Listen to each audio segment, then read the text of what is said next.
Hello, you're very welcome to the Irish Independence League of Ireland review video, joined tonight by Dan McDonnell at Sullivan and Lamb Park. I'm here at Richmond Park, just finished St. Pat's 0, Shells 1. Massive Dublin derby win for Shells, getting back to winning ways after Friday's derby defeat. But Dan, I suppose I'll start with you. Really, the story of the day was that news coming out of Cass for Drogheda. What was the mood like coming into the game around the ground?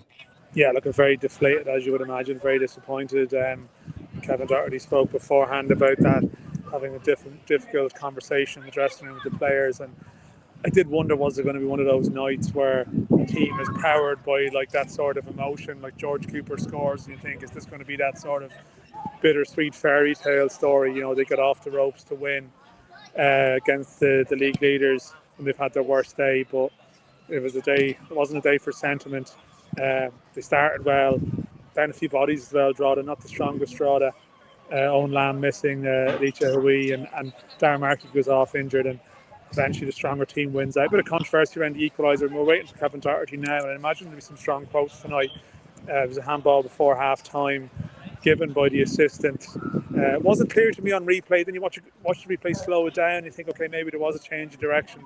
This is the problem when you have one angle, but a lot of anger at half time. But Shamrock Rovers in the second half bring on Jack Byrne, Graham Burke's wandering around doing his thing, Danny Mandrew, all the creators on the pitch, and reality bites, I guess, in more ways than one for Drogheda. And the irony is, I mean, Rovers might end up getting through a round in Europe on account of the Drogheda situation. There was a nice warm embrace between the managers before, but just for Drogheda, it's the worst day. I know, absolutely remarkable day for all concerned with Drogheda, but just Dan, for Shamrock Rovers, they keep rolling on. That 12-point gap on Shells remains, and no one shows any signs of stopping them so far. No, I don't think so. 9 points over Bows, albeit Bows of those two games in hand, and next Monday in Dalymount is going to be huge. But you look at now, and we'll talk about your game in a minute, but there is that 12-point gap to Pats and Shells, who you would have expected to be maybe at the start of the season the two most likely alternatives to Rovers. In fact, let's be honest, Pats were favourites at a point, Shells were favourites too, but I mean, it all seems very obvious now. And you look at the subs they can bring on. They're just motoring. And you look at the weekend, they've gone to Talca, they've come here to European qualifiers. I mean, that's the thing for Drogheda. It's a game they're only playing because of Europe, and they're actually not going to be in it. But Rovers have come and taken the 6 points. No, it was a big Dublin derby win, as I said, for Shelbourne here, putting behind that disappointment last Friday. Damien Duff just doing his post-match club media across the pitch. As I'm talking about, he got exactly the response he was looking for from his side.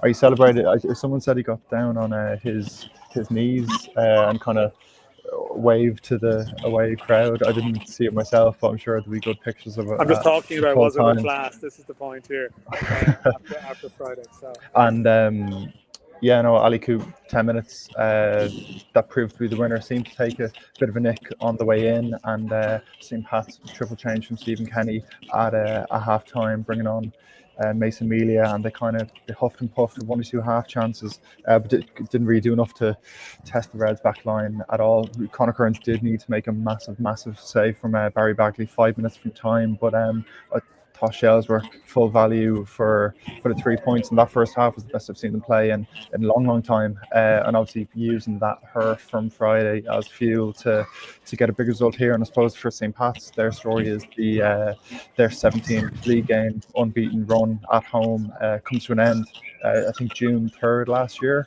So yeah, Dublin derby elation for Shells here.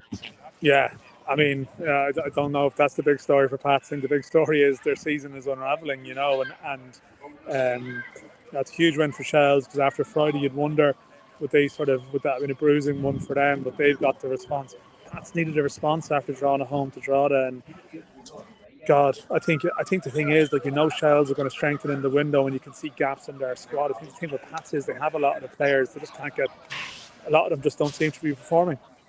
No, for sure. Well, Dan, I'll leave you there. I'm sure Kevin Doherty's post-match quotes will be very interesting tonight. You can follow all the latest League of Ireland news with the Irish Independent. Thanks for watching.